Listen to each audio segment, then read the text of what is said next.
아침에 눈을 뜨는 순간 문득 한 사람이 떠올라 가슴이 먹먹해지는 경험 혹시 해보신 적 있으신가요? 이제는 더 이상 그 사람의 목소리를 들을 수 없고 그 사람의 손을 잡을 수 없다는 사실이 현실로 다가오는 그 순간 말입니다. 평생을 함께한 배우자를 먼저 떠나보내신 분들도 계실 겁니다. 내 자신보다 더 아꼈던 자식을 먼저 보내야 했던 부모님들도 계시겠지요. 사랑으로 키워주신 부모님, 삶의 버팀목이 되어 주었던 친구, 늘 곁에 있을 것만 같았던 사람이 우리 곁을 떠난 뒤에야 우리는 그 사람의 소중함과 따뜻함을 떠올리며 사무치도록 그리워하게 됩니다. 오늘 우리가 함께 나눌 이야기의 주인공 역시 사랑했고 의지했고 깊이 존경했던 한 사람과의 이별을 맞이하게 됩니다. 가지 말라 붙여봐도 보고 차라리 이 모든 게 현실이 아니길 바라며 애써 부정해 보기도 했지만 무정하게 찾아온 이별 앞에서 그는 결국 선택해야 했습니다. 오늘 이 시간 그가 어떤 선택을 했고 그 이별을 어떻게 견뎌냈는지 우리 함께 천천히 그 이야기 속으로 들어가 보겠습니다. 겉옷 하나로 시작된 함께 걷는 삶. 오늘의 주인공은 열왕기하 2장에 등장하는 엘리사와 엘리야입니다. 엘리야는 이스라엘 역사상 가장 위대한 선지자 중 한 사람이었습니다. 그는 하나님의 음성을 듣고 왕들 앞에서도 두려움 없이 진리를 말할 수 있었던 사람이었죠.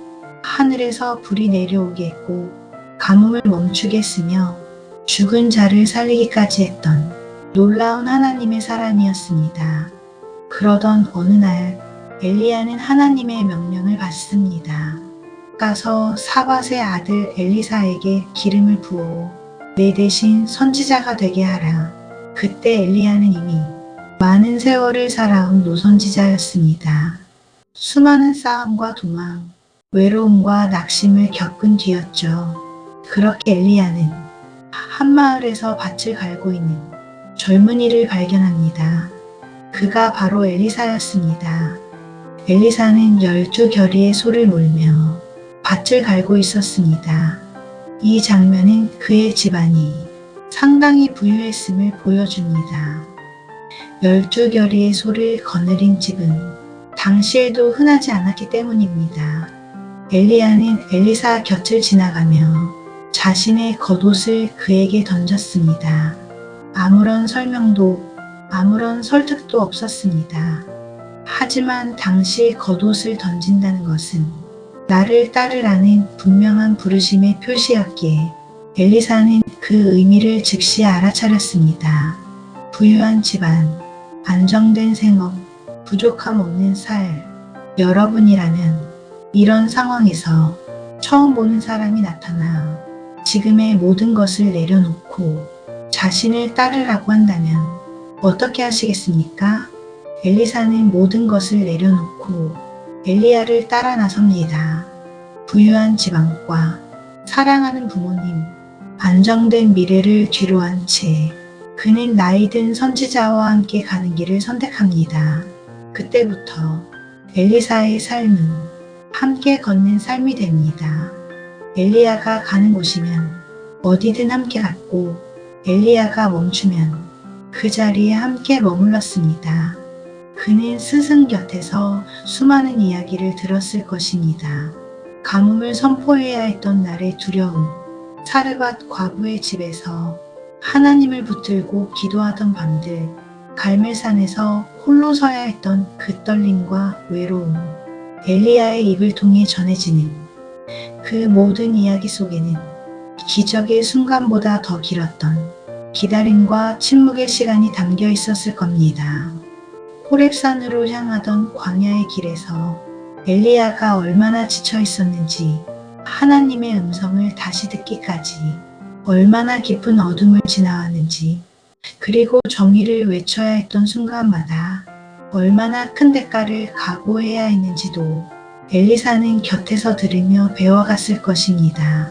엘리사는 기적의 현장만을 배운 제자가 아니었습니다. 그 기적이 나오기까지 스승이 흘렸던 눈물과 기도, 외로움과 두려움을 가장 가까이에서 함께한 사람이었습니다. 사람들에게 보여지는 위대한 선지자의 모습과 그 이면에서 하나님께 의지하며 살아가는 한 인간으로서의 엘리야를 가장 가까이에서 지켜본 사람이 바로 엘리사였습니다. 그는 스승의 손발이 되어 모든 순간을 함께했습니다. 그렇게 두 사람 사이에는 깊은 유대가 쌓여갔습니다. 엘리사에게 엘리야는 단순한 스승이 아니었습니다. 아버지였고 친구였으며 삶의 방향이었습니다. 엘리사는 엘리야를 통해 세상을 바라보는 눈을 배웠고 하나님을 경험했습니다. 그리고 엘리야 역시 엘리사를 아꼈을 것입니다. 늙어가는 선지자에게 자신의 사역을 이어갈 사람이 있다는 것, 더 이상 혼자가 아니라는 사실은 그에게 큰 위로였을 테니까요. 여러분 중에도 이런 관계를 경험하신 분들이 계실 겁니다. 평생을 함께한 배우자, 자식과의 관계, 오랜 친구와의 관계, 그 사람이 있어서 삶이 의미 있었고 그 사람과 함께여서 두렵지 않았던 그런 관계 말입니다. 이별을 예감하는 길 위에서 그런데 어느 날 변화가 찾아왔습니다. 엘리야는 알고 있었습니다. 자신이 이 땅을 떠날 때가 점점 가까워지고 있다는 것은요. 하나님께서 그를 하늘로 데려가실 것이라는 사실을 말입니다. 하지만 엘리사는 어땠을까요? 그에게 이 사실을 어떻게 말해야 할까요? 어떻게 이별을 준비시켜야 할까요? 그날 아침 엘리야는 평소와 다름없는 목소리로 말합니다. 너는 여기 머물러 있거라. 여호와께서 나를 베델로 보내셨다.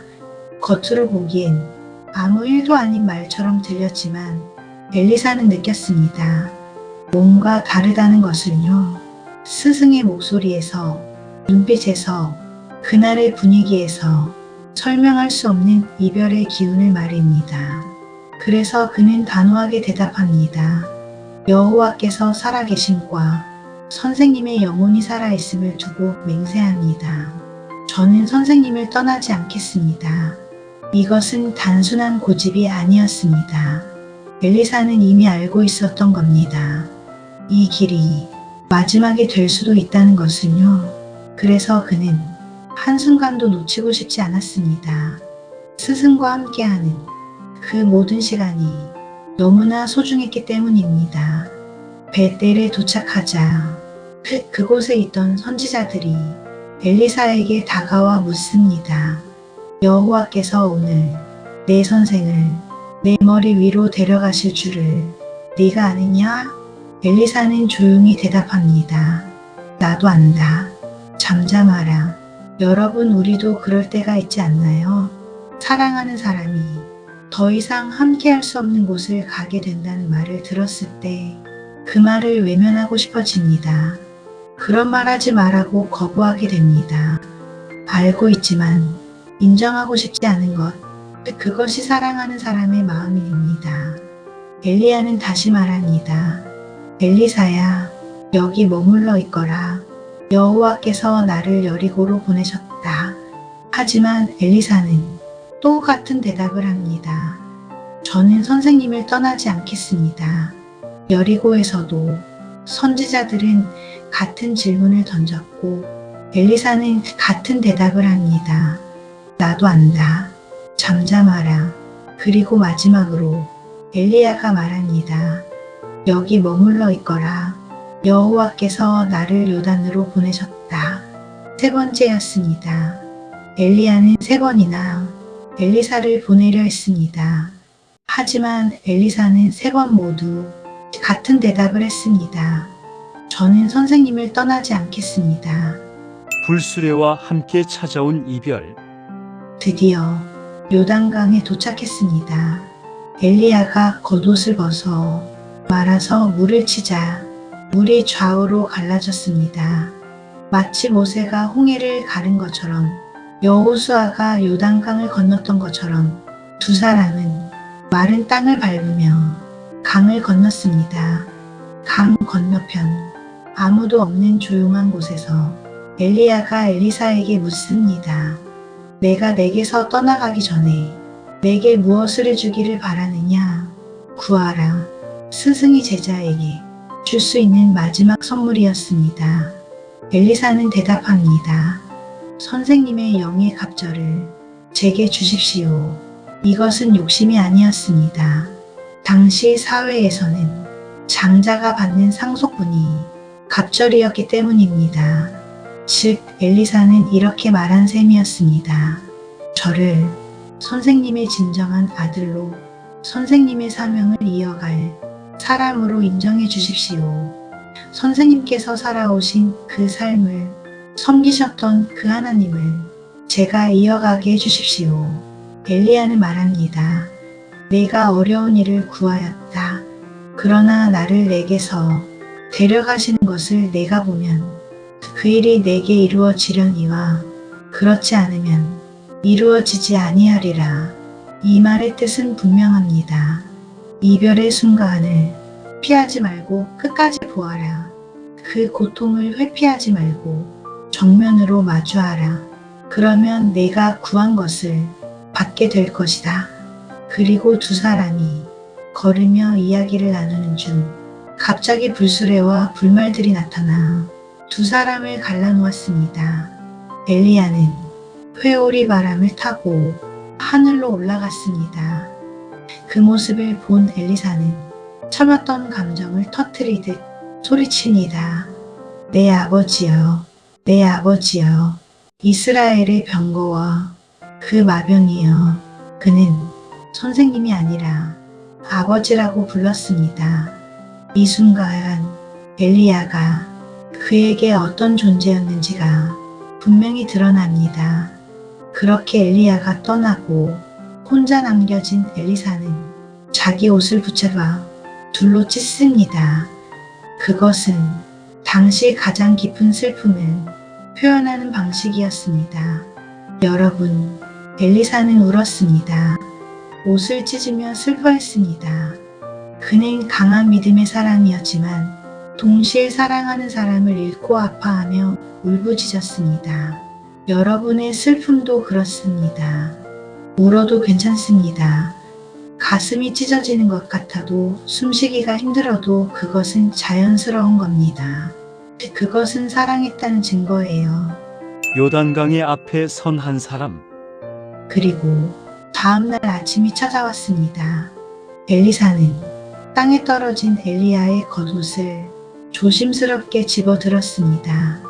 그것은 스승이 남긴 유일한 흔적이었습니다. 그는 그 겉옷을 들고 다시 요단강으로 돌아옵니다. 강가에 서서 엘리사는 잠시 멈춰 섭니다. 어제까지는 스승이 곁에 있었고 오늘은 혼자였습니다. 그는 엘리야가 했던 것처럼 겉옷으로 물을 칩니다. 그 순간 엘리사의 마음속에는 수많은 생각이 스쳐 지나갔을지도 모릅니다. 과연 내가 할 수 있을까? 스승님처럼 될 수 있을까? 이제 정말 혼자인 걸까? 사랑하는 사람이 떠난 뒤 우리가 처음 맞닥뜨리는 그 두려움처럼 말입니다. 남편 없이 어떻게 살아요? 아내 없이 어떻게 살아요? 자식 없이 어떻게 살아요? 우리도 그렇게 묻지 않나요? 엘리사 역시 그 질문 앞에 서 있었을 겁니다. 하지만 그는 도망치지 않았습니다. 그는 물을 치며 소리내어 외칩니다. 엘리야의 하나님 여호와는 어디 계십니까? 엘리사는 엘리야는 어디 계십니까? 라고 묻지 않았습니다. 그는 엘리야가 의지했던 하나님, 엘리야와 함께 하셨던 그분을 부르고 있었습니다. 엘리사는 느끼기 시작했는지도 모릅니다.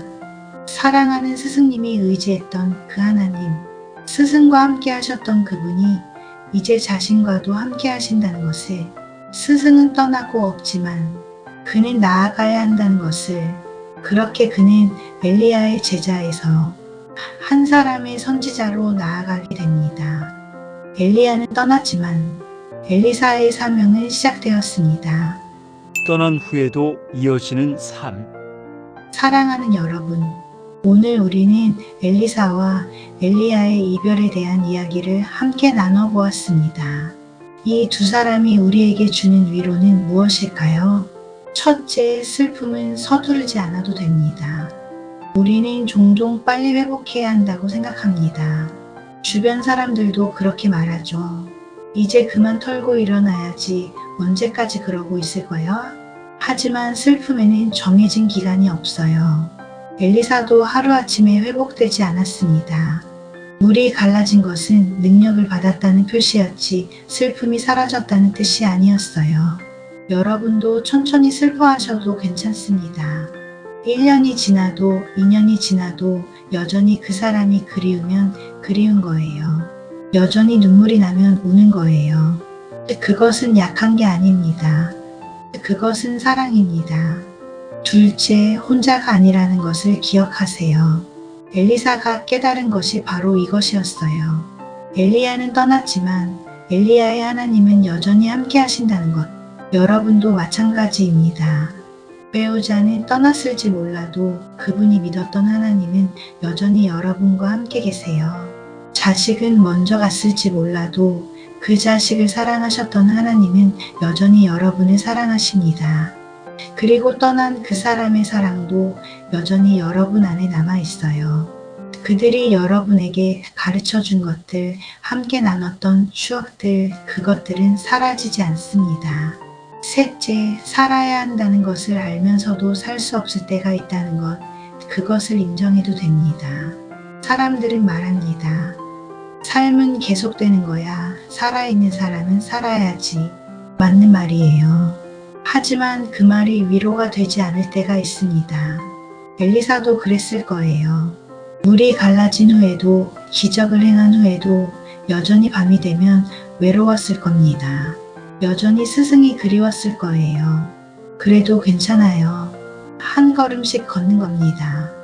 오늘 하루를 버티는 겁니다. 내일 일은 내일 생각하면 돼요. 넷째, 떠난 사람이 우리 안에 남긴 것들이 있습니다. 엘리사는 엘리야의 겉옷을 받았어요. 하지만 더 중요한 것은 눈에 보이지 않는 것들이었습니다. 스승의 기도하는 모습, 하나님을 신뢰하는 믿음, 두려움 속에서도 나아가는 용기, 이런 것들이 엘리사 안에 남아 있었어요. 여러분 안에도 그렇게 남아있는 것들이 있습니다. 배우자가 보여주었던 사랑의 방식, 자식이 웃던 모습, 부모님이 사셨던 그 성실함, 친구가 나눠주었던 따뜻함, 그것들은 사라지지 않아요. 여러분 안에 살아 숨쉬고 있습니다. 다섯째, 새로 시작하라는 압박을 느끼지 않으셔도 됩니다. 많은 사람들이 이렇게 말하죠. 이제 새 출발을 해야지. 새로운 취미를 가져봐. 여행이라도 다녀와. 그런 조언들이 때로는 부담이 됩니다. 엘리사는 새로운 사람이 되려 하지 않았어요. 그는 여전히 엘리야의 제자였고 엘리야의 정신을 이어가는 사람이었습니다. 그는 스승을 잊고 새로 시작한 게 아니라 스승을 기억하며 한 걸음씩 나아간 거예요. 여러분도 급하게 뭔가를 시작하지 않으셔도 돼요. 그 사람의 빈자리를 채우려고 애쓰지 않으셔도 됩니다. 그냥 그 자리를 비워두어도 괜찮아요. 시간이 지나면 그 빈자리가 아픔이 아닌 다른 의미를 갖게 될 날이 올 겁니다. 여섯째, 살아온 날들을 부정하지 마세요. 어떤 분들은 너무 아파서 이렇게 말씀하세요. 차라리 만나지 말 걸 그랬어요. 이렇게 아플 거면. 하지만 그것은 진심이 아니죠. 고통스러워서 하는 말일 뿐이에요. 엘리사는 엘리야와 함께한 그 시간들을 후회하지 않았습니다. 이별이 고통스러웠지만 그 시간들은 그의 인생에서 가장 소중한 것이었어요. 여러분이 사랑했던 그 사람과 함께한 시간들도 그래요. 지금은 아프지만 그 시간들은 축복이었습니다. 그 사람을 사랑했던 것, 사랑받았던 것, 그것은 여러분의 삶을 풍요롭게 만든 선물이에요. 일곱째, 때로는 그저 견디는 것만으로도 충분합니다. 엘리사는 요단강 앞에서 결과를 확신할 수 없었을 겁니다. 물이 갈라질지 아무 일도 일어나지 않을지 알 수 없었지만 그는 두려움을 안고도 한 걸음을 내딛었습니다. 그 시도 자체가 이미 큰 용기였어요. 여러분도 그래요. 오늘 하루를 버텨낸 것, 아침에 일어난 것, 밥을 먹은 것, 그것만으로도 충분히 대단합니다. 위대한 일을 해내지 않아도 돼요. 그저 오늘을 살아낸 것, 그것으로 충분합니다. 엘리야와 이별한 후 엘리사는 어떤 삶을 살았을까요?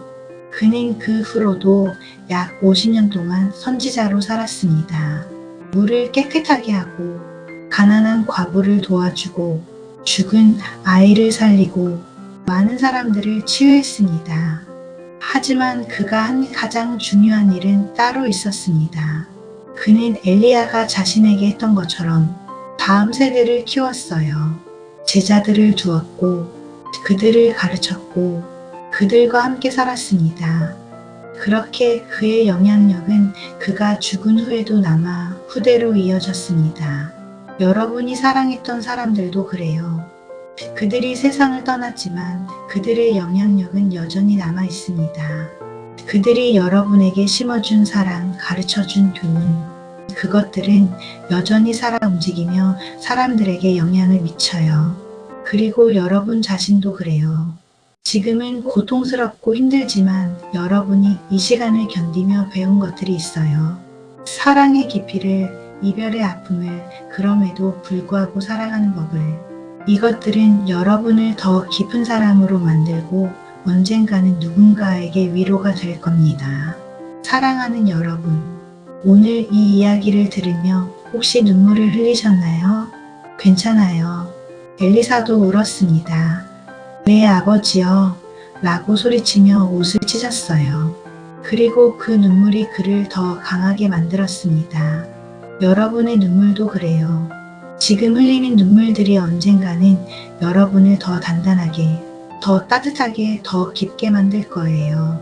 저는 여러분에게 이제 그만 슬퍼하세요 라고 말하지 않겠습니다. 대신 이렇게 말하고 싶어요. 충분히 슬퍼하세요. 천천히 슬퍼하세요. 그것이 사랑했다는 증거니까요. 저는 여러분에게 새로 시작하세요 라고 재촉하지 않겠습니다.